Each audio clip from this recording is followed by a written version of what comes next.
Welcome to Ham Radio Perspectives. I'm Tom, WA9TDD, and there's Quin. Yeah, K8QS. I'm here in Michigan. Tom's at his Florida ranch right now, and we've got a great topic for you.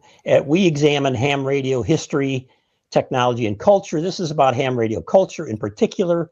We're going to, in a brilliant way, present to you, so you can see which one you are, the 10 types of Hamfest goers, the 10 types of Hamfest goers.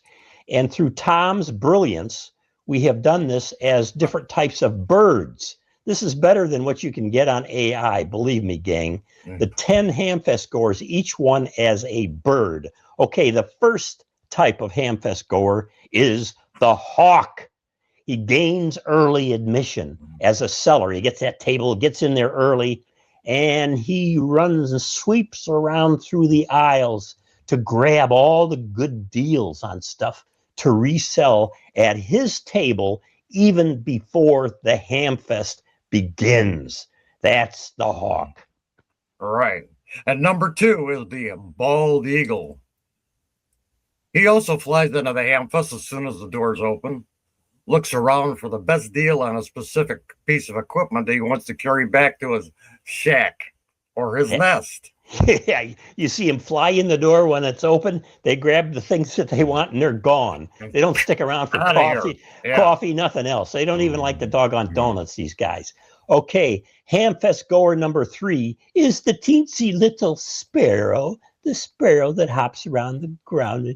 He pokes around the aisles and tables to see what's available for $2 or less to place in his precious shoulder bag. He rarely talks to anyone as his nose is stuck down in the gadgetry on each table as he pecks along there. He splurges on only one thing, and that is the donuts. The bigger, the better. In fact, you can attract these people to the donuts by taking part of a donut and leaving a little trail from where the rigs are set up into the kitchen. He'll be there.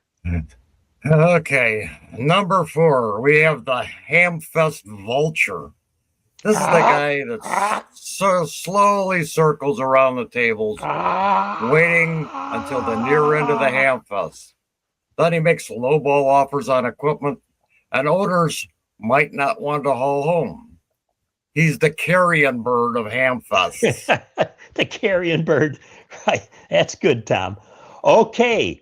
The 5th type of Hamfest goer is the crow. The crow. I hate crows early in the morning. Anyway, he wanders around the floor yapping loudly about his exploits. And he's got a couple of his friends with him. His murder, if you don't know it, a murder is a group of crows. He tells sellers and his flock around him how much he knows about every piece of equipment that's ever been made on any table. But he rarely buys anything. He just loves to crow about himself and his glorious past in the hobby that he apparently invented, like Al Gore invented the internet. So, Hamfest bird number 6 is the mockingbird. And that's the guy that buys something that he really doesn't need because a guy in the local ham club has one. Shortly after the IC 7300 came out, he purchased 7 of them in order to display 2 in his shack for his QRZ picture, 1 in his car, another in his pickup, 1 on his boat, and 1 on the dining room hutch to impress visitors, the latter of which is kept covered except for when visitors are there. His garage is loaded with old equipment that was once impressive. Oh, boy. It's amazing what social status will do to people, even hams, Tom. Okay, yeah. Hamfest goer number 7 is the grale. He goes only to the Hamfests that offer greasy burgers, funnel cakes, and stale French fries. And he invariably drips the ketchup, those little ketchup things. He drips it on his ugly T-shirt and his ancient white leather loafers that he's worn to every Hamfest for 76 years. He always looks like a slob with beady eyes. He also burps a lot. That's the grale. Okay, well, that's enlightening. And number 8 are the ibises. The ibises.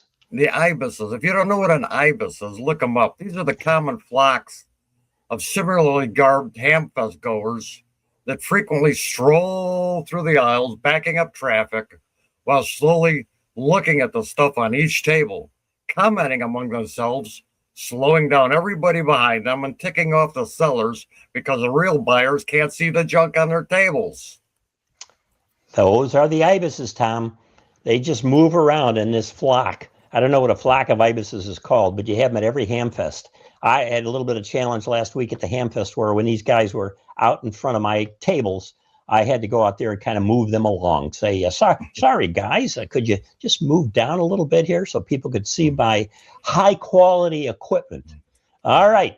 So the 9th type of Hamfest goer is the blue jay.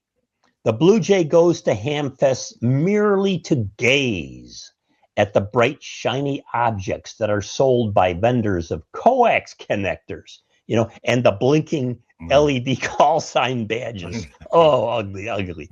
And cheap jewelry that's peddled by the guy at the corner. What they don't know is that guy's at the wrong place. He thought it was the day for the craft show. So he bought a ticket and came in and put all of this cheap junk on his table there. And he's not doing all that well. These are the blue jays. And finally, number 10. That's the pelican. He walks around in oversized cargo pants, falling off his keister, filled with overloaded pockets, a 10-year-old safari shirt that doesn't cover his bulging stomach, a fanny pack, and an enormous rucksack. It's never clear why and what he will purchase. If it fits in his baggage layers, he buys it. The backseat of his car is loaded with junk from previous Hamfests, but he never sells anything. It reminds me, Tom, when I'm in Florida with you and you got all those pelicans out there, and they will eat one fish after another, anything that comes along that they can throw down their gullet. And you wonder, how can they fit all those things down their gullet? And this is the pelican going to the Hamfest. So we have brought you this instructional as well as educational and we hope entertaining view of the culture of Hamfest goers. 10 types, all of which are in one form or another birds of a feather, even though they may not flock together. This is Ham Radio Perspectives. We know you want to subscribe and view every one of our videos, so please do it. I'm Quin, K8QS. I'm Tom, WA9TDD. 73 to all of you who are bird-brained and others.